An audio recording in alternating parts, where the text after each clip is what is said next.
This is Talking Drupal, a weekly chat about web design development from a group of people with one thing in common.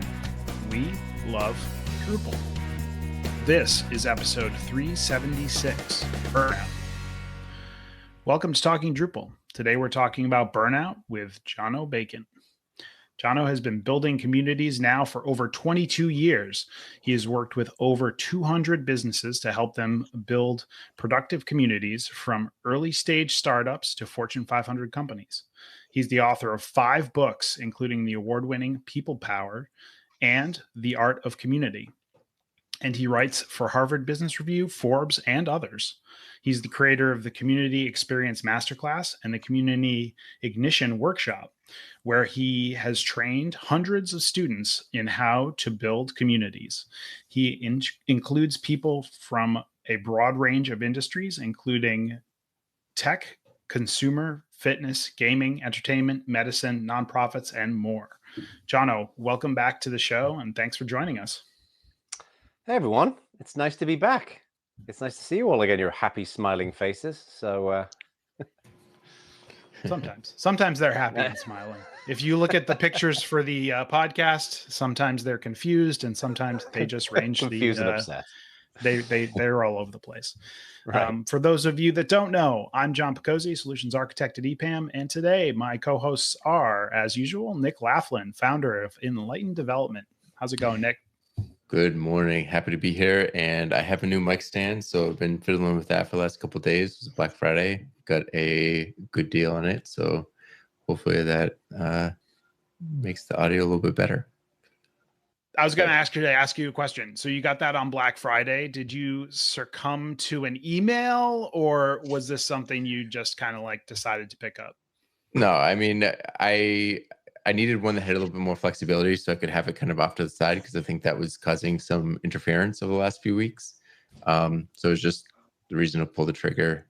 It's a Rode Pro Plus, so it's a pretty fancy one. It kind of goes along with the Rode mic itself. So pretty happy with it so far. It's only been a couple of days, but it's definitely a lot higher quality than the $20 one that I think I got at Walmart 10 years ago. Yeah. So Rode made good stuff. Yeah, the mics are good. The stands are good. Also joining us for the next 4 weeks is Leslie Glynn, Manager of Customer Success at Redfin Solutions. Leslie has been involved with Drupal since 2011, co-lead Drupal Project Browser Strategic Initiative, and an organizer of design for Drupal Boston and NetCamp. She was a past member of the Drupal Association Board of Directors. Welcome to the show. Happy to have you here. Thanks for having me, Nick. Excited to be here. So moving into our updates, lucky for us, we have somebody who's very familiar with Project Browser. Apparently, Project Browser is going to have a beta 2 release, or had a beta 2 release. Leslie, can you tell us a little bit more about that? Sure. So last Wednesday, we released the second beta. Basically, when Dries talked about Project Browser Strategic Initiative back at DrupalCon Portland, he said the goal is want to be able to discover great modules right from within Drupal without having to go to Drupal.org and install those modules with the click of a button. The release that we just put out allows you to install without going to Composer, just by clicking the button from your Drupal site. So that's really exciting. Wow. We need people testing that out. So that was our Thanksgiving release last Wednesday. Oh, there you go. And we will have a link to that in the show notes. So if you want to learn more about Project Browser or check out the beta 2 release, you can do that. Now, for our module of the week, let's introduce Martin to talk about the module of the week. Martin Anderson-Klutz is a senior solutions engineer at Acquia and maintainer of a number of Drupal modules of his own. He even thought of a new one this morning that he may POC this weekend. So he's building modules, folks. What do you have for us this week, Martin? Thanks, John. I thought this week we would talk about the token module, which provides a centralized API for text substitution. So since Drupal 7, some token support is actually built into Drupal core, but the module really provides common and reusable token UI elements, as well as some missing core tokens. The module was originally released at the end of 2006. It has 8.x-1.11 versions, as well as 7.x-1.9 versions. So those released sort of Drupal 9 and 10 and 7 versions of Drupal core respectively. Both of those were released earlier this year, the 8.x version being released in August of this year.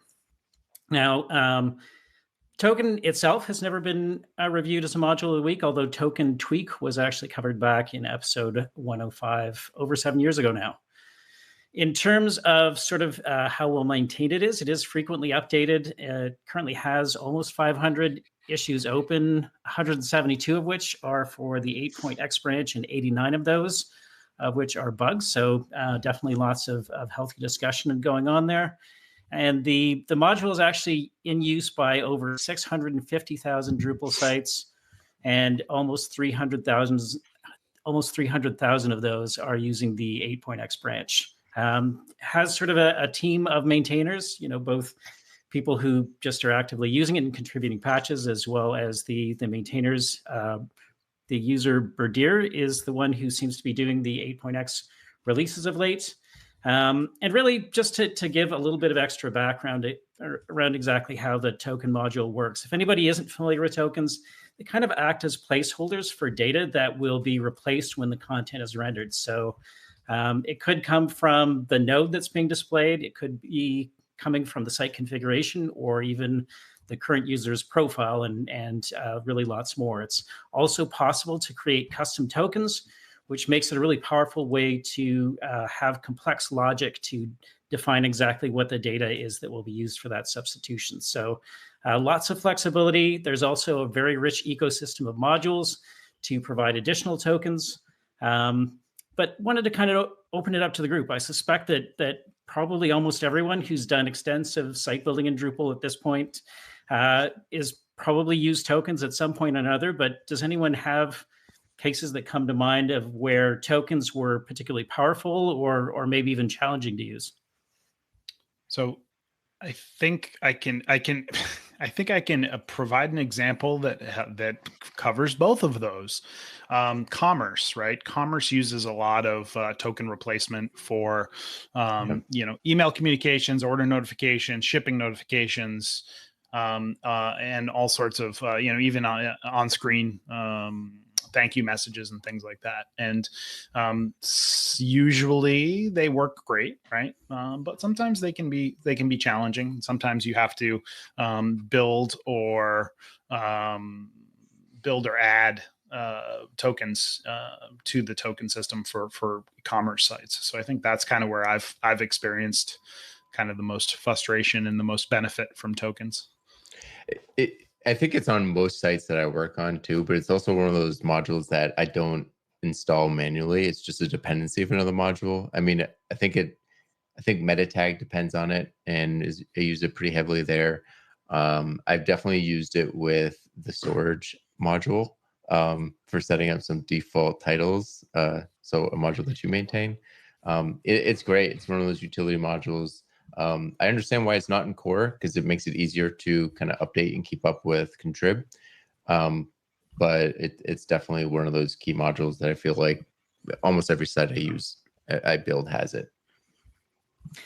Yeah, I also used it quite a bit for the event platform that we covered in a previous show.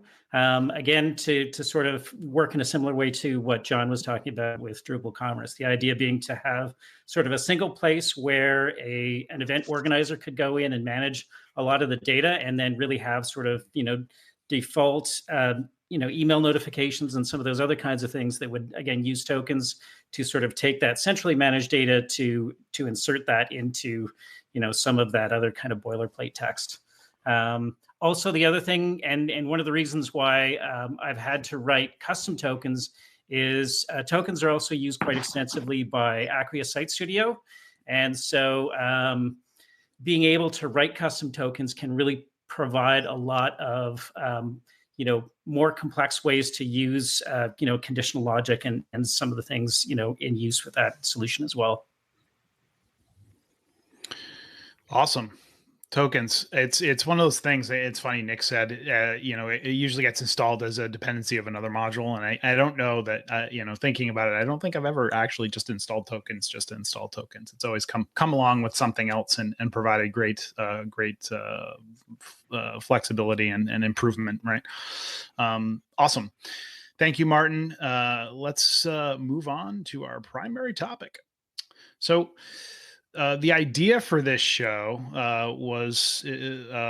came from me watching a YouTube video where Jono talks about burnout, and I thought, wow, that's an interesting topic that we've covered on the show before, but wanted to take a little bit of a slant from Jono has a lot of experience building communities. I wanted to look at it from the point of view of like community member burnout, right? Because like everybody has burnout at their job. Everybody has burnout at, in various areas. But, there's an aspect of being a community member, being maybe a maintainer of a module or Leslie, I'm sure you may understand this as being a co-initiative lead, right? Those kind of jobs and positions can lead to a certain form of burnout. So with that said, if you search, Jono Bacon burnout, you will see a number of videos, blog posts on the subject. And I wanted to start off with kind of a little bit of a softball question here. But Jono, why is burnout important to you? It's a good question. I mean, I think the reason why is it's one of those topics that a lot of people don't think about very often, but then when somebody raises it, they self-identify with it a lot. So, for example, years ago, I burnt out. The first time I burnt out a couple of times, was in 2006, 2007. I was working at Canonical, building the Ubuntu community, and went through this experience of burning out. And I, like with anything that I discovered that's new to me, I tend to go down the rabbit hole and learn a lot about it. And I was learning about this thing called the burnout cycle and all the rest of it. And we actually had an internal company, all hands, and I was doing a presentation about this. And first of all, I was surprised by just how many people showed up to the session. Like the room was jammed full. I was expecting 4 or 5 people to show up. So that clearly said that it was a topic that was interesting. And then when I talked through my experience and what I'd learned to kind of deal with burnout, the amount of people that came up, my fellow colleagues that came up afterwards and said, like, that really resonated a lot with me. In fact, one person ended up going to therapy and ended up getting a lot of help there. So it became evident to me that this is kind of a bit of a sleeper topic that really resonates with people, but a lot of people don't really talk about in any level of substance and depth. Well, everybody knows what burnout is, but in terms of how you identify it, spot it, deal with it, manage it, my goal is to just, if I can put a little bit of information out there of just what I've learned, I'm not a psychologist, then hopefully that'll be helpful. Okay, so we're moving from a softball question to a slightly more personal one. You mentioned that you started on this journey when you realized that you were suffering from burnout yourself. Can you expand a little bit on that? And like, what is burnout? How did you recognize that? First step was all my hair fell out. Just kidding. For me, my experience was I'd been working at Canonical for about a year, something like that, and I had this fairly intense job. Like Ubuntu was really kind of taking off, and there was a lot of scrutiny and pressure around it. And actually, a member of my team, this guy called Daniel Holbach, came up to me and he said, "Are you all right? You seem a little bit stressy." And he basically said that I was kind of snapping at people. And I was aware of this, but I hadn't really admitted it to myself. For some reason, I just didn't feel myself. Like you have this general sense of your own psychology, and I felt off. I felt different. And I just kind of wrote it off as just being a bit overworked and a bit stressed at the time. And but then I started struggling a little bit with focus. I was just getting distracted a lot. And one of the things I feel very fortunate about in my life and my career is that I never have issues with focus. I'm always like completely in the zone most of the time. And I just caught myself like snapping at people here and there. And that's when I realized I just don't feel quite right. And that's when a friend of mine said, "I think you might be burning out." And I didn't I'd heard of the term, but I didn't really know what it meant. And that's when I discovered this thing called the Burnout cycle, which was published in Scientific American Mind magazine years ago. And it was essentially 12 stages of burnout that you go through. It doesn't happen to everybody, and it happens. Sometimes people can skip through those steps. And, step 1 is you're kind of a bit mad at the dog. And step 12 is jumping off a bridge. Like that's how it kind of journeys through it. And as I was reading this PDF of this article, as I was reading through the stages, I was like, yep. And I was like, okay, that's clearly what's happening. And for me, I actually went to go and visit a friend of mine who still lives in Ireland, just for 3 or 4 days. And I felt a lot better after 3 or 4 days. And that's not the case for everybody. For some people, burnout lasts weeks, it lasts months, and they have to manage it and all the rest of it. But I think I had a pretty mild case of it. So. Great, thank you. Jono, have you found different professions have different rates or types of burnout?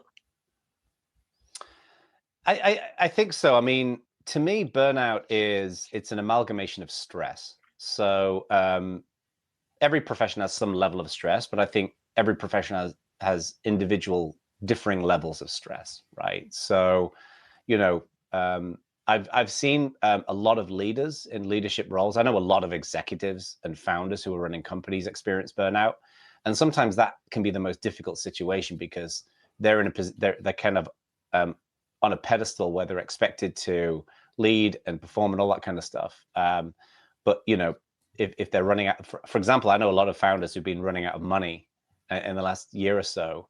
The runway's getting shorter and they're starting to experience levels of burnout. And then one of the biggest fears is starting to lose their mojo a little bit about their business, because you've got to be able to show up excited every day and motivate your team and all the rest of it. I know a lot of developers who've experienced burnout as well, especially when they've got incredibly tight deadlines, or they're experiencing significant issues. Like I know a lot of people in the security field who experience a lot of burnout because they have this constant feeling that they're not applying enough security, or like the provisions around security are not significant enough around what they're doing. So they're always fearing about getting hacked, getting owned. So I couldn't give you concrete like this profession over that profession, but I think it's where you've got elevated levels of stress, and also where there is a lack of a work-life balance. I think one of the key elements here is that, and the way the burnout cycle kind of operates is that usually at the beginning what happens is that people feel like they're just too busy, they've got a lot going on, so they tend to overwork to deal with it, and they and at the beginning you have this kind of level of insecurity and fear that you're not doing a good job. I had this when I was at Canonical. Like I was in this very visible role within our world, and I had a huge amount of imposter syndrome. I felt like it was only a matter of time before people figured out that I wasn't very good at what I was doing, and it was going to end in flames. And that's super common, right, with people. And so people tend to overwork to deal with that feeling. And then when people overwork, what happens is they start eating more junk food, they drink more alcohol, they maybe indulge in drugs, and they kind of shake it off that this is just a tough patch that I'm going through. So I think where people have that lack of work-life balance, we can have you back on to talk about imposter syndrome, because what you just said, I was like, yeah, that's me. I'm that guy. Waiting for the other shoe to drop. And it's super common as well. Like I'm hoping that people who are watching this or listening to this who experience that will realize that, like, there's this kind of misnomer out there that imposter syndrome happens to people who are at the beginning of their career, when they're just getting going.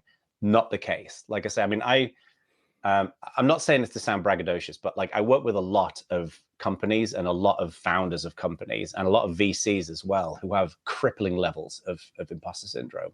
So it's not unusual by any stretch. It's I mean, I within the last year and a half switched to a much larger organization and like a new job, and I was kind of like, oh man, I do not know if I can do this. And like there was definitely a level of imposter syndrome there that I think I don't think I've yet overcome, but we'll figure it out. And I think it's something that just kind of keeps going. But anyway, let's move back to burnout. We will talk about imposter syndrome at a later date. So you talked about somebody kind of pointing out in you like, hey, you're kind of being snippy with people, and then you did some research and went through, you know, that list of saying like, oh, this is something I'm facing. This is something. Okay, maybe I am clearly you know, suffering from burnout here. So the question that I have is like, how do you recognize burnout? But I'm gonna pinpoint that a little bit as to, is it something, so somebody pointed it out to you, is it something that somebody can identify themselves? Like, you know, could somebody wake up one morning and go like, hey, there's a problem here, I think I'm burnt out? And if so, what might that look like? I think, I mean, obviously it depends on the individual, but I think with people who are fairly self-aware, they can definitely detect it. So one of the things I credit to my parents with my upbringing was they kind of baked into me about just always evaluating yourself and being self-aware of where you are, but not limiting yourself based upon your self-awareness, right? So knowing your psychology. So for example, especially around this time when I experienced burnout for the first time, I had a tendency to worry about a lot of things. My dad has had this for years. And there's all kinds of reasons why I think him and I have experienced this, but I was self-aware of the fact that that was an element of my personality. So when I learned about what burnout was, I thought, well, there's clearly going to be a dotted line to worrying. If somebody doesn't have that kind of self-awareness, then it might be more difficult for them to see it. Mm-hmm. And so I think the good news is that kind of self-awareness is something you can develop, and it's something you can grow. There's a philosophy out there called Stoicism, which is all about kind of like dealing with difficulties and challenges in life, that I'd recommend people check into. It's not like a creepy cult religion type thing. It's just kind of a nice, and you got to like only take it to a certain limit, because some people get, you know, they just wake up every day and just read Marcus Aurelius verses, you know, all day, every day. But one of the things I like about it is that you look at yourself from the outside in, and you basically say, okay, well, there are these psychological components of my personality, and I'm aware of these, so I can manage them, right? So I think when people have that they can do that. Where I find it's most effective is when somebody else can identify it in you, or where there's a marker. Now, that example I gave you where Daniel said to me, like, you seem to be a bit stroppy with people, because of the self-awareness thing, I took that as feedback. I didn't take that as an attack. But I know a lot of people where, especially if they're in a deeper level of burnout and they are maybe a bit self-conscious and they're worried, if that feedback doesn't land in a caring manner, then people can reject it and say, well, I'm just going through a tough patch right now. Like Daniel, because I knew him and I'd known him for a number of years, and he wasn't just like a guy who worked for me. We were and continue to be really good friends. It came from a position of love. So I was able to take that and then work with that. So unfortunately, I think it's detectable with self-awareness, but I think what you really need is you need friends around you who can help to identify it. But what I would say is if people keep giving you feedback that you seem to be not yourself, you seem to be a bit frustrated, you seem to be a bit angry or angsty or edgy, maybe have a look at the burnout. So I think that's great, great advice. And I think, like, you again said somebody who was like, oh, you're not acting as you normally would, and they kind of called it out, right? I'm wondering, do you, Jono Bacon, burnout expert, right? Do you have some sort of, and this is a riff on a question from Randy, our guest host in the last 4 episodes. He sent us some questions for this episode. So this is a version of one of the questions he asked. Do you have like a communication plan or a way to talk to somebody if you're like a manager specifically, right? And you're like, oh, this person is suffering from burnout. Like, is there a lack of a better word, script that you can kind of follow to have that conversation or start that conversation? Yeah, I mean, the approach I would take here is the same approach I'd take to any kind of difficult feedback that you want to provide to somebody. Is first of all, don't do it over Slack or Discord or anything like that. You've got to talk to somebody, and ideally be on video or in person with them, because people need to see that body language and hear your voice. the first thing I would say is, that you basically reinstate the relationship that you've got. So you say, for example, if I was talking to Nick here and I detected that Nick was burning out, I'd say, look, man, as you know, I love you to bits. I think you do amazing work, and I just want you to be really successful in whatever you're doing. But as a friend or as a manager, sometimes the way in which you help somebody is going to be through giving them difficult feedback. And I just want to share something with you that I'm hoping you will take with the spirit that's intended. It's from a position of love and construction, as opposed to, I'm not trying to tear you down. So usually at that point, somebody's thinking, uh-oh, but I know this is coming from a good place. And then I'd probably say, I've noticed recently that you just don't seem to be yourself as much. You're just normally a really happy, go lucky, friendly person. But I've noticed that you've been a little bit more sharp with people. And from my experience, that's usually a signal that something's going on. And I just wanted to kind of sit down privately, have a chat about it, and see if there's something I can do to help. And that's how I would frame it.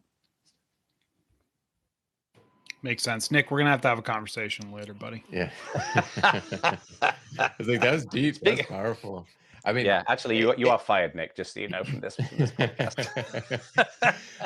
I think one of the great things too about that is a lot of that language could be used for any kind of difficult conversation, right? You're not using, some people may be familiar with this, but you're not using you language. You're using inclusive language. You're stating, like you said, your relationship, and I think that's great advice.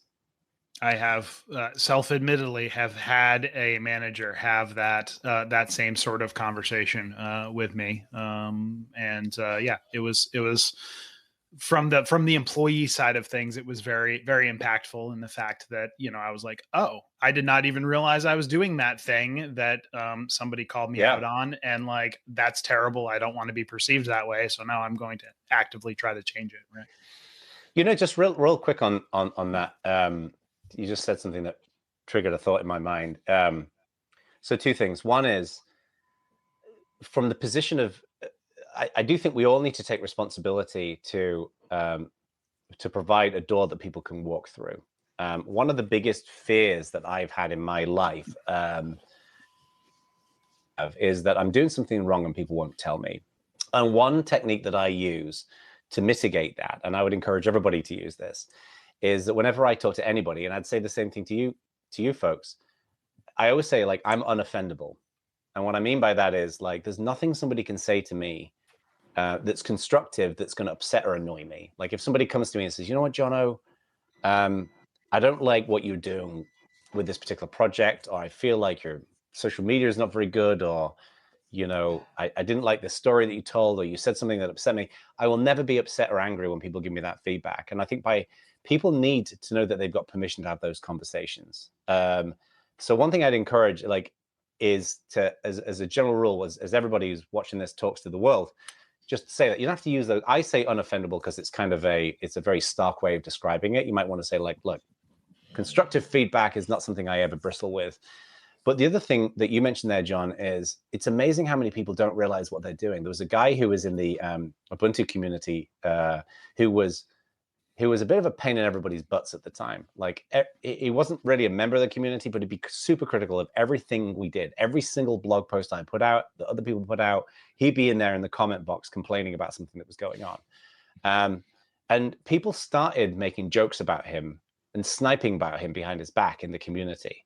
And my view was, look, he's doing this from a position that he cares, right? He wouldn't invest all of this time and effort just to be nasty. He's doing it because he cares about Ubuntu, even if he's not actively a contributor to Ubuntu.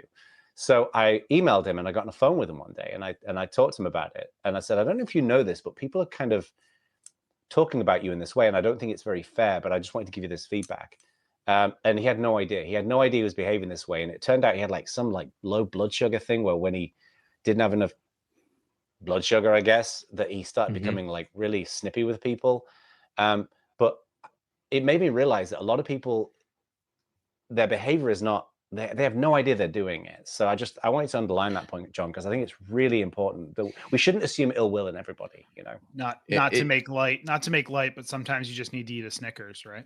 Yeah, seriously. it meshes well with the show that we had 2 weeks ago about neurodiversity too. Is like some people just view the world differently too, and having that conversation can help people see, oh, the way I'm interfacing with other people in this particular way isn't constructive. And like you said, Jono, that feedback is always great. There's always a kernel there, but sometimes the method of that feedback can be tweaked on both sides, right? Yeah. So exactly.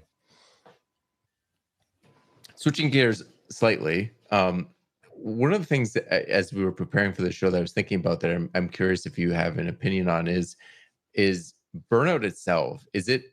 I've always thought of it as kind of an individual thing. Like I'm burning out or somebody's burning out, but I'm curious if that's kind of how it is really. Can like a group of people burn out together? Can like a whole team or project or community kind of burn out over something, or is it really just an individual kind of phenomena? I think the caveat around all of this is, I'm not a psychologist, I'm not a therapist, so take what I'm saying with a pinch of salt. But I think the notion of burnout is very much of an individual thing. However, I think there is a phenomenon that does impact teams, which is where, one of the, I work for myself, right? And one of the things I miss most about working for a company is that sense of camaraderie. Like those days when you all drink champagne together, and those days where you all drown your sorrows together. And and the camaraderie, even sometimes the purest moments of human interaction are when things are really not going well, and everybody feels like they're in it together. And but the challenge with those times, I think, is that I don't think it's so much burnout, but I think a narrative forms in a team where people become incredibly negative about something, and then that can generate burnout. This is one of the reasons why I think culture is so important in companies and in communities, is that it's I'm not talking about having a narrative where everything's rainbows and unicorns, excuse me, or anything like that. I think you need to keep people motivated and excited in a team or a community, and to always give people that sense of like, what if we did this? What if we did this? All this cool stuff that we could do. Like, we're talking about Drupal. This is what Dries has done for years, right? Like, and many other people in the Drupal world. And part of the reason why I think that's important is that if you don't do that, or if you allow negativity to prosper inside of a culture or a community or a team, it just becomes corrosive. And then that will generate burnout. And I think one element of this is creating an ethos that whinging and complaining isn't enough. Like, do something about it within the parameters of what you can do. And in many cases, you don't have anything that you can do, but everybody's got the ability to sit down and come up with a constructive idea to make something better, even if they don't have the power to be able to implement that idea. So to me, when you have that sense of constructive problem solving inside of a team, it mitigates and wards off a lot of burnout. When everybody feels like they've got no power, no control, then it generates burnout. So to summarize, and this kind of was my theory too, like burnout itself is individual, but a team or community can contribute to it. And I imagine if somebody burns out in a team, their work is going to kind of spread out to the other members on the team, which will increase their stress levels, which will increase their likelihood of burning out. So like a whole team can burn out. It can be kind of like a domino if it's not addressed at a kind of a cultural level, but it's the individual that burns out in the community that can kind of help manage that. Yeah, absolutely. And I would, without getting too metaphysical about this kind of stuff, to me, the energy that people put out into the universe is at least 50% of the reason why we do or do not want to work with people, right? So, for example, we've been on this call today, and the energy that each of you are putting out is very positive. It's very constructive, and I want to be around you. Like, I want to be on it. It's one of the reasons why I was happy to come back. But if it was grumpy and miserable and negative and complaining, I don't want to be around people like that. They suck. So to me, that's where we need to. The challenge is that there's a power dynamic in every human interaction, and often people have a negative perspective because they don't have the power to be able to impact the change that they want to make in the world. And that's why we need to make sure that when you have teams where nobody has the power to change the negativity in the team, that's when it's time to get out where you can. I think my basic view is that when we feel like we can impact the things that frustrate us and we can change them, then it mitigates burnout. When we feel like we have no control over that, that's when burnout tends to prosper. Now Nick has something to talk to me about later, like less grumpy, more happy. Just to ask another question around this point, it seems like, as Nick said, burnout can be an individual thing, but it also sounds like it could be like almost like a virus, right? If one person is suffering from it and they bring a lot of that negativity into a community or a project, like that can sometimes fester and cause other folks to maybe suffer from burnout. Is that fair? I think so. I mean, I think you only have to look at what happens in certain social media communities to see that in action, right? Yeah. Like, it's interesting. I've seen this across open source. It's amazing, like where you step into certain like little communities or large communities, and just people are so excited and motivated and energetic about what's going on because there's this sense of like childhood magic about what we can do and what we can build. And I would say that in large part, Drupal is like that. I mean, I'm not as involved in Drupal by any stretch as much as you folks are, and you're always going to have like problems and issues and things like that. But I think where it becomes like a virus in a negative way is what's negatively happening is gossip, and gossip is interesting, right? So if you look at most of the news is negative because negative stuff is interesting. Things that are positive, most people are like, oh, that's cool, but it's not as exciting. So that's where there is a requirement, I think, we all need to take an individual responsibility to do this. And this is one of the reasons why everything we're seeing on Twitter and Facebook and a lot of these communities or these social media networks is concerning, is because most people don't have the natural inclination to say, okay, well, I can take the heroin hit of being negative and scratching that internal itch, or I could not do that. And I could actually try and focus on what we can do, where we can be positive. Great. We talked a lot about burnout being, a thing about, mental. Is there a physical aspect to it as well? I'll give you an example. You said, you feel burnt out. You might overeat, or you might drink, or you might do other negative things behavioral wise. But can it start with a physical aspect to burnout? Yeah, I honestly don't really know the answer to this question. I mean, my intuition here is that it's mostly a psychological, mental thing, but there are physical attributes that will kick it off. So tiredness is one, right? Like if you feel tired, it can definitely speed up the burnout process. And if you're not eating healthy food, like if you put garbage in, you'll feel like garbage, right? And that will definitely help make it worse as well. The challenge is, like, as that burnout cycle progresses, like you were just saying, like what typically happens is people just need a sense of relief. Like they're waking up, they're feeling miserable, and they're not happy with what they're doing. They know that they're not doing as well as they should be doing. So they tend to eat junk food, and they tend to drink alcohol and do drugs and things like that, because it's a trying to mitigate, trying to get some relief from what you're experiencing. So, and that will then obviously manifest in physical related issues. Like, if you wake up hungover every day, then that's going to impact your day, right? Right. So I find that it's a vicious cycle. You're burnt out. I have a lot of roles in the community, organizing camps and cons and regular job, initiative leads, all these other things that I try to do. And I struggle with trying to balance all of those. So then I'm not sleeping at night because I keep waking up saying, oh, I'm behind on this, I'm behind on that. Then I wake up in the morning and it's worse because, now you're tired and you're trying to balance all these things. And then, it goes on for days. And it really, I guess you would definitely call that burnout, but it's like a vicious cycle that it's hard to break out of. Yeah, exactly. And I think that one of the most important things to do in breaking it, where possible, is to get away. So like I mentioned, I went away to visit my friend in Ireland. I was lucky. I was in a position I could do that, right? I've been a remote worker for my entire career.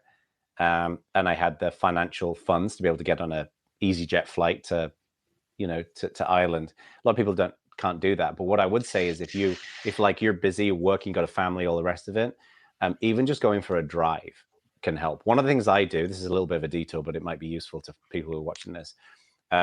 It's called having an executive session with yourself. I didn't realize there was a name for this until I learned about John Lewis, the politician who did this.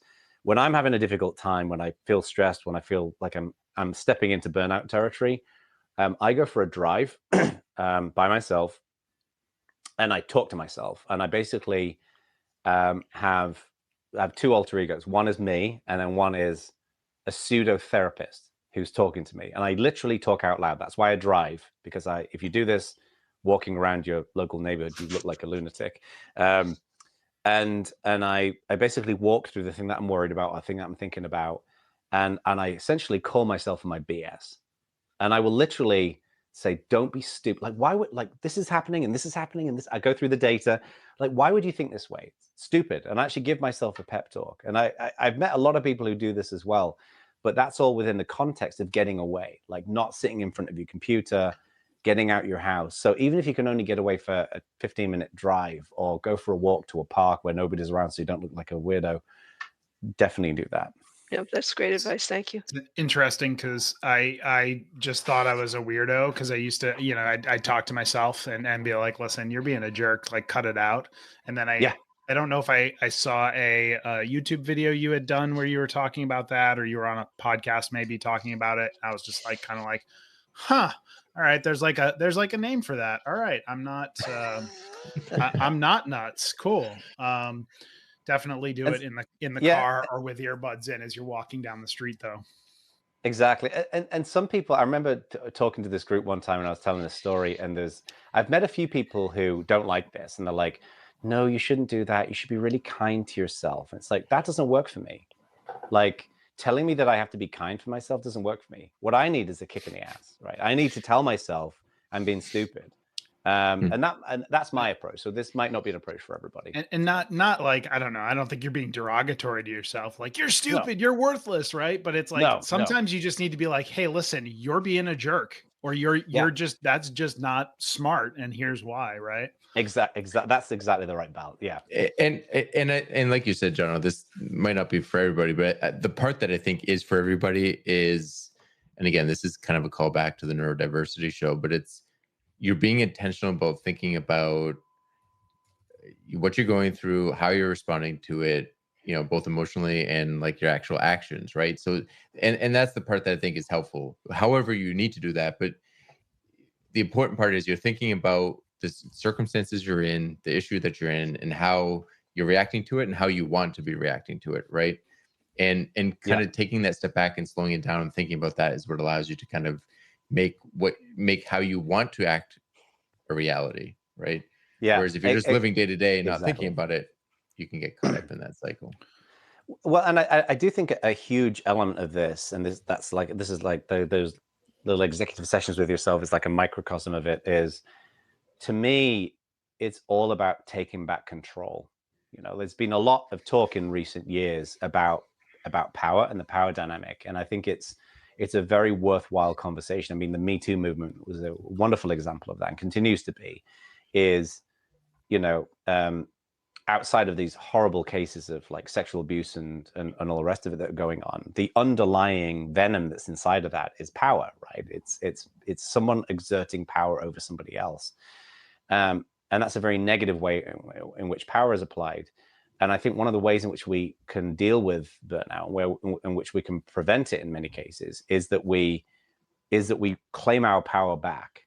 And sometimes we have to claim our power back with ourselves. We have to, I think one of the times where we feel most at a loss with these kinds of situations, and I'm sure people who are watching this will resonate with them, is where you feel like you don't have any control of your own mind anymore, where you feel like, I don't know what to do. I have a million options in front of me. I don't know which one I should take.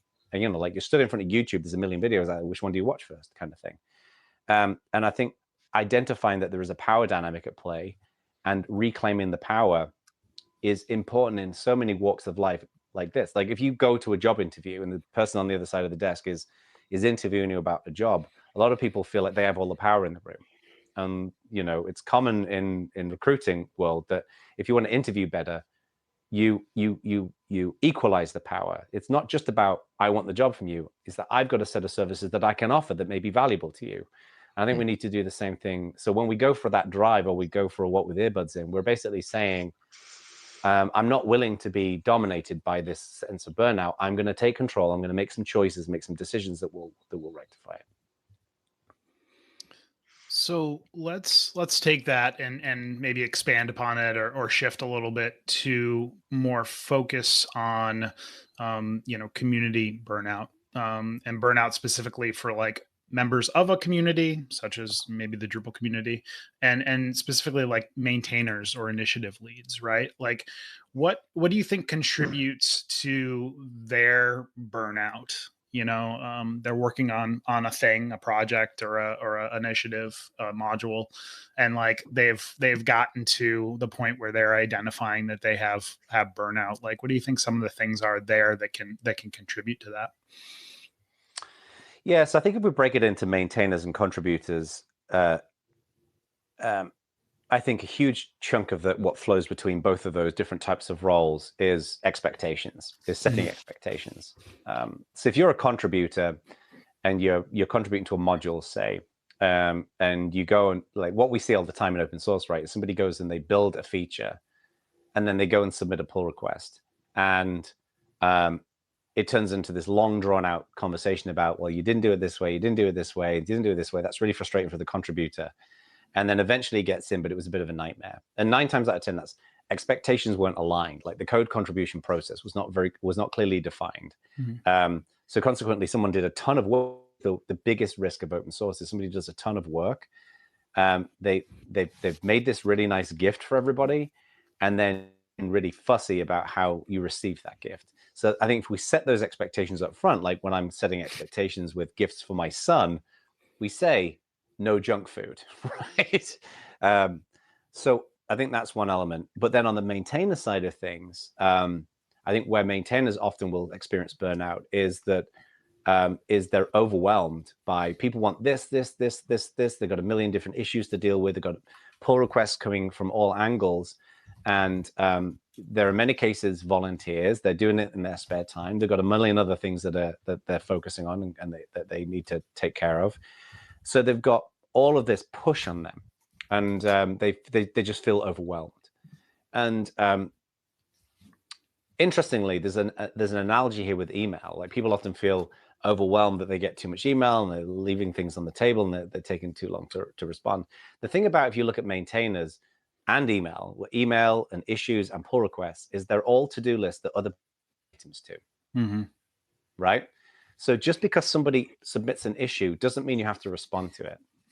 And I think that just because somebody submits a pull request doesn't mean you have to respond to it. What we should do is we should set expectations around where are we focusing on right now in our communities, to set guardrails and parameters around that. Like a lot of projects do this where they say wish list items, don't submit an issue. Like we're not interested in wish list items. We're only interested in bugs. And that will cut a lot of that stuff out there. But the problem with a lot of open source projects is, especially with maintainers want to be all things to all people. So they're like, yeah, just submit whatever you want. And then they get into this issue of like tons and tons of content that they have to deal with. So to me, it's all about setting expectations and aligning that. That's where the burnout mostly happens from what I can see. Yeah. So it also sounds like it could be a time issue, right? So like, Leslie's previous comment with involved in a lot of things, like there's only a certain amount of time for each of those things. I feel like that can lead to, and I've experienced that myself, I think, where like time or lack of time kind of contributes to that burnout a little bit too. Yeah. And I think the other element that plays into this, because I completely agree with you, John, is that, and Leslie, your story is a great example of this, is that, so in a healthy community, the number of people that will be active, so they'll be posting, replying, creating stuff, in a healthy community is 20%. So 20% of your total membership will be actively contributing. That means that 80% of people are watching, they're observing, they're consuming. So consequently, we only ever have 1 in 5 people who has got that mindset and time available to do stuff. And then what happens is, in most communities, it's way less than that. So what happens is you get people like Leslie who becomes oversubscribed because everybody knows that Leslie's really great and does all this great work. So then Leslie's to-do list is longer than her arm. So one of the elements in which we can mitigate this, and I do this a lot when I work with clients, when I teach in my classes, is we've got to nurture our community members. There's 3 stages, casual, regular, and core. And most community members are in the casual stage. We need to nurture them into the regular stage, so they're showing up every week, and then we convert them into contributors. And in many cases, that's just going up to someone saying, hey, would you mind doing this? Or would you help out with this? But that will only work if those people are completely bought in and devoted to the community, because they're getting a lot of value from it. So we kind of have to be intentional in how we do that in communities, because if we just leave it to chance, you end up with like 5 to 10% of your community members are active, and then people get overloaded. Yeah. There's also a couple other places, because you mentioned contributors versus maintainers, and that's a place that Drupal is kind of there's maintainers that are contributors, and there's kind of both sides of it. And I've been seeing this a little bit with the Drupal 10 release coming up. I've been working on a bunch of modules trying to get them ready for Drupal 10. And something that you mentioned that really hit me was that sometimes it's the fact that the process isn't well defined can cause some of that burnout.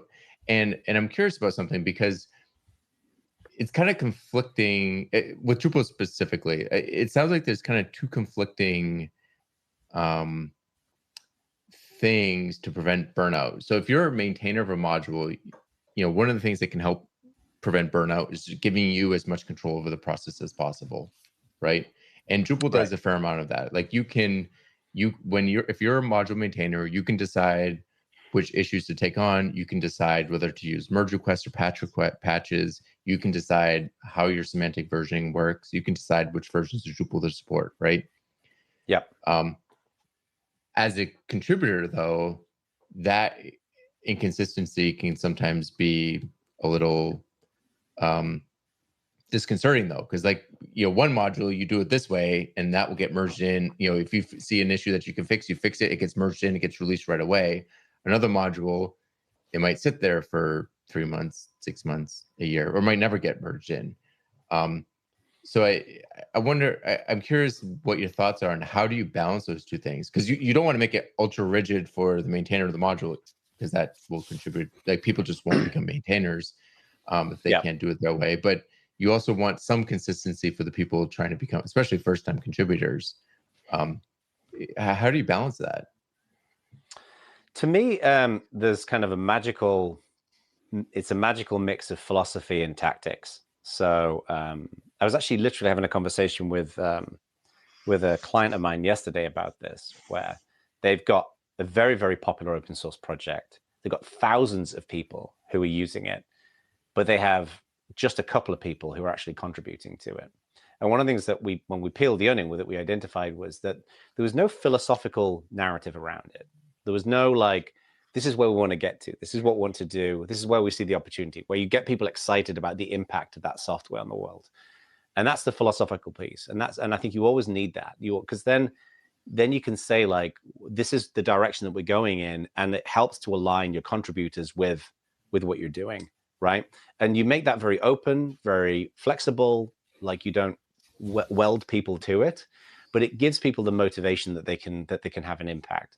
But then for all the tactical elements of how do you submit an issue? How do you submit a pull request? How do you test your software? How do you release your software? You break it down into a workflow, and you treat that workflow like an open source project, right? So you basically say, this is how we find the most efficient way in which we operate. But if you think we can make this better and more efficient and more effective, then we'll fix it, right? And let's submit a pull request to fix the process, right? And what I find is that when you clearly define workflow, you can become 100 times more efficient. So for example, I used to do social media and YouTube videos and things like that, and I kind of do them when I had time, and I was really choppy and inconsistent in what I was doing. Now I do all of that stuff in one day. And it took me weeks to build out a workflow where I create the content, and then my assistant goes through and chops it up and schedules it and all the rest of it. And obviously most people in open source don't have assistants. I'm just saying that you can create workflow that makes it really easy to scale out what you're doing, but you need that philosophical directive, that narrative saying this is where we're going towards. This is one of the things that I think is the differentiator between projects that really succeed and projects that don't, is that the ones that really succeed, their founders get people really excited about what's possible. Whereas the open source projects that kind of just sit there and they don't really go anywhere, they don't have any of that. Like they just say, well, submit a pull request. It's like, that's not enough. You've got to excite your contributors around it. So I think the next two questions are probably the most important questions of the show. So this first one is, you've talked about a couple of these things, but what can prevent burnout?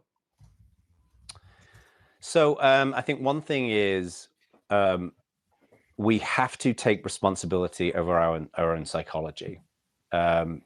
Is to look at your brain like an open source project. Like if you look at an open source project, you think, okay, where do I want to go? How can I optimize it? How can I make sure that it's healthy? We need to do the same thing with our brains. Like, don't give in to your own psychology. And this is something that anybody can do, right? I think the way in which we do that, one is definitely look into Stoicism. There's a great book called The Obstacle is the Way by Ryan Holiday that I would recommend. There's a bunch of great books in Stoicism. But the other thing as well, I think, is only spend time with people who have a positive outlook on life. Like, don't descend into the pit of people complaining on Twitter and Facebook. Don't be around people who just want to tear things down. I'm not interested in those people. Like, for me, anybody who whether it's people building tech or whatever, if the peanut gallery of people who say it'll never work, those people suck. And it's all right to be around people who want to be constructive and how you make things better, but I think we have to take responsibility in our own health. We have to take our own responsibility in our own psychology, and part of that is being around healthy, positive people. And in some cases, we can't control that. There's people at work and things like that you have to be around. But just take those people with a pinch of salt and focus your social group, focus your community groups on positive people. The other element, I think, in preventing it definitely is work-life balance. One of the things I cannot stand is this kind of attitude of, well, first of all, we have to work 150 hours a week. It's not about working longer, it's about working smarter in my mind. And I spend a lot of time working, but like I spend a lot of time playing the guitar and hanging out with my son and, watching movies and stuff like that. And I think we need to do that. So we need to have like a decent work-life balance. And just, healthy eating. Exercise is one of the most incredible ways of relieving stress and anxiety. Like, get on a treadmill, go for a walk, whatever's right for your body. So. Right. And the second part of that is, and you spoke about some of this already, but how do you recover from burnout? So, yeah, I mean, like I said earlier on, one of the things I would definitely start with is try to just get some mental space away from it. Go for a drive, go for a walk. If you've got the means to do so, take some time off work, go visit a friend, just get away from it. Definitely do not descend into where possible, don't descend into using booze or drugs to relieve burnout. There's nothing wrong with booze and some drugs. So long as, like anything in life, as long as you have a healthy attitude to it and how you use it. But when you're burning out, that's the worst time to do that. So I think getting away from it, and then also, again, like surround yourself with people who care about you. Be open and vulnerable with them. Say, look, I'm just going through a bit of a rough time right now. I'd love if you could be a shoulder to cry on type thing. That it's amazing how people say like a problem halved is a problem solved. Like, it's amazing how positive that can be. But that takes some vulnerability in admitting that to other people. And then, like I say, like good literature can be amazingly helpful here. Like, I literally have a stack of The Obstacle is the Way books in my closet over there that I give to people when they're going through difficult times. Like, a friend of mine had breast cancer. I gave her a copy. A friend of mine got let go from his company, all these tech layoffs. It's amazing by sitting down and reading where you feel like that person's got all the answers can help you figure it out yourself. So in your first visit to Talking Drupal, episode 265, which we said was a couple of years ago. We talked about your book, People Powered, which is a book about building communities and how that impacts your business. I'm wondering, like in a broader sense of things, right? How can burnout impact communities, and specific like open source communities? Yeah, I mean, if burnout is not effectively managed, then what can happen is it can manifest in individuals experiencing burnout, and then it turns into that kind of like virus that we talked about earlier on, where the amount of times I've seen somebody's burning out in a community, and then they start being stroppy and snippy with people, and then other people get annoyed with that, so they start sparring with each other, and then people say, well, hang on a second, I'm with Dave and I'm with Sarah, and then they start forming into camps, and that's where it can be pretty dangerous. So to me, it's incumbent on community leaders, where you observe that kind of behavior, to nip it in the bud right away, and to lead with intention and empathy. One of the things that bugs me about what we see a lot in social media is that a lot of people are judged and shamed on their actions, and people seem to not look at their intentions. And the amount of times I've seen really good people, just behave in a way that's unusual for them. Like they're usually friendly and polite and respectful, but they become snippy and frustrated with people. And instead of looking at the intention, like, did they intend good?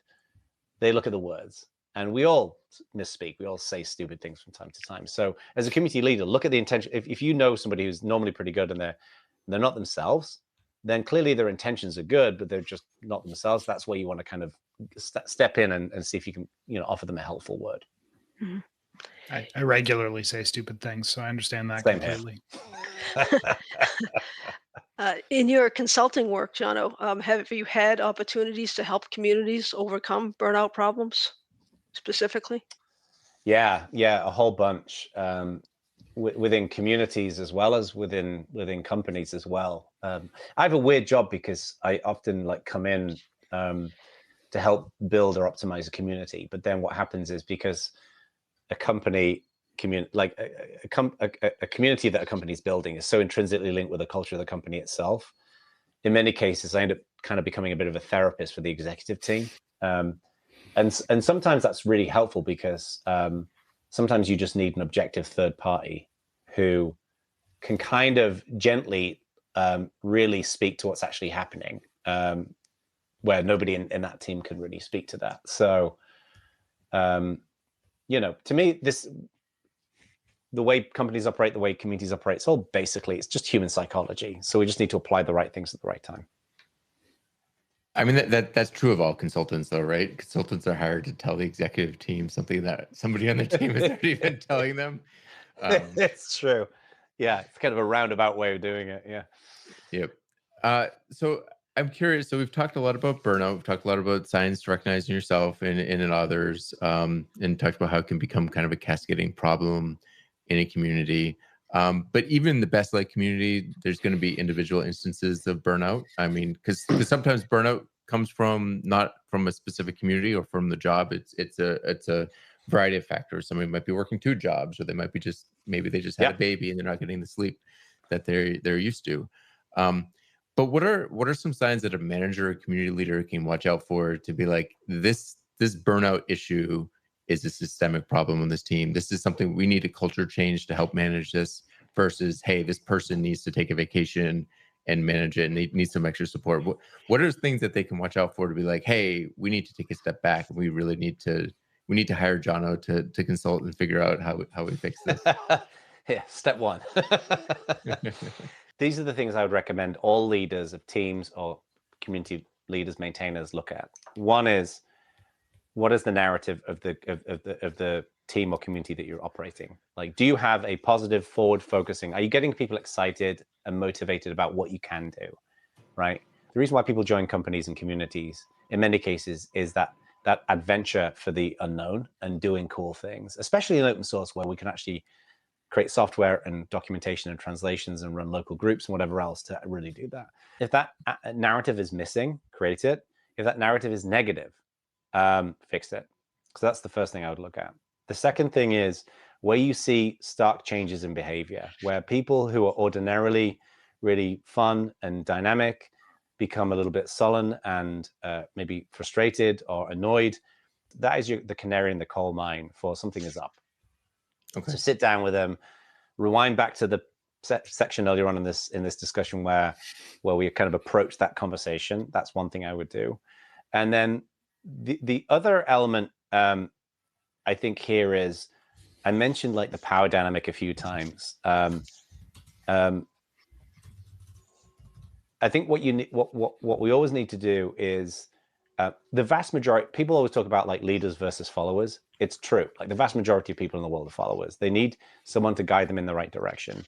But we can't replace leadership with dictatorship, right? So when you as a maintainer, you as a leader of a community or a manager at a company, when you make it clear that like, okay, this is the direction we're going to go in. I've received counsel and guidance from the team in what we're going to do, but this is the direction we're going to go in, is good. But always make it very clear that the power dynamic is that the team is essential in achieving that. And that's part of the narrative. It's basically saying like, I'm going to lead us in that direction, but I can't do it without you. And that we're going to show up for each other. That's one of the most critical messages I think we need to get across, is we show up for each other and we're a team. And part of me being a good leader here is I'm going to tell you some things you don't want to hear sometimes, right? So that then gives you permission to be able to have some of those difficult conversations. You want to reduce, as this is more with managers, you want to reduce the power dynamic of like, I'm in charge and I tell you what to do, because that just doesn't work. It essentially sounds like it has to be more of a democracy, right? Like I'm the manager, I'm leading us in a direction, but like I'm going to incorporate feedback from the team members to make sure we're all getting there together. Yeah, I'd say like a democracy without the vote, because to me, Sure. If you have the vote, then it becomes consensus, and that never works. But to your point, John, like people feeling like they have, like democracies, you have some control over your country, right? And well, that's the theory, at least. Let's put that to one side. Yeah. So let's focus on Jono for a second. We've been focusing a lot on burnout and having a great conversation as we bring our show to a close here. I'm wondering what's next for Jono. Maybe a book about burnout or something else. I don't know. Maybe. I mean, I am going to probably write another book, and I'm trying to get onto like a book every 3 to 5 years. So I'm kind of edging towards that time frame now. After People Powered. For me, what I've been focusing on is like scaling out my business from just one-on-one consulting. I've never wanted to build a consulting practice. It doesn't interest me. So now I'm doing kind of individual group coaching with my Community Experience Masterclass, which is an event that I run a couple of times a year, which is a 10-week program where I teach people how to build or optimize a community. I also have something called the Community Ignition Workshop, which is a completely free, like 4 training sessions. I did it for the first time earlier this year, and it seemed to go really well. And then what I'm building out right now is actually an accelerator, a community accelerator, where companies can join it and they can kind of, for the whole year, know exactly where they're going to move and have coaching and guidance and things like that. So, you know, that's kind of where I'm focusing on. Focusing on the community. We love to hear about that. All about the community. Especially coming from Drupal. Well, Jono, thanks for joining us, and we appreciate your time. Thank you. It's a real pleasure. Do you have questions or feedback? You can reach out to Talking Drupal on Twitter with the handle Talking Drupal, or by email with show@talkingdrupal.com. You can connect with our hosts and other listeners on Drupal Slack and the Talking Drupal channel. You can promote your Drupal community event on Talking Drupal. Learn more at talkingdrupal.com/TD-promo. And you can get the Talking Drupal newsletter for show news, upcoming Drupal camps, local meetups, and much more. You can sign up for the newsletter at talkingdrupal.com/newsletter. Thank you, patrons, for supporting Talking Drupal. Your support is greatly appreciated. You can learn more about becoming a patron at talkingdrupal.com and choosing Become a Patron. All right, everyone, we have made it to the end of our show. This is the point where we like to insert shameless plugs and tell everybody how they can contact you. So Jono, we'll start with you. How can folks contact you if they want to talk about all the great things you're doing? Anyone can email me at Jono, Jono @jonobacon.com is the easiest way to do it. And then my website is, unsurprisingly, jonobacon.com. There you go. Leslie, if somebody wants to take something off of your plate, reduce your to-do list, how could they contact you to do that? First of all, I'd really appreciate that. The community is great. They can reach me at Leslie G, LESLIEG, on Drupal.org. It's the easiest way. There you go. Nick Laughlin, what about you? You can reach me pretty much everywhere at NixVan, NICXVAN. And as for me, I'm John Picozzi. You can reach me on all the major social networks and Drupal.org at John Picozzi. And you can find out about EPAM at EPAM.com. And if you've enjoyed listening, we've enjoyed talking. See you guys next week.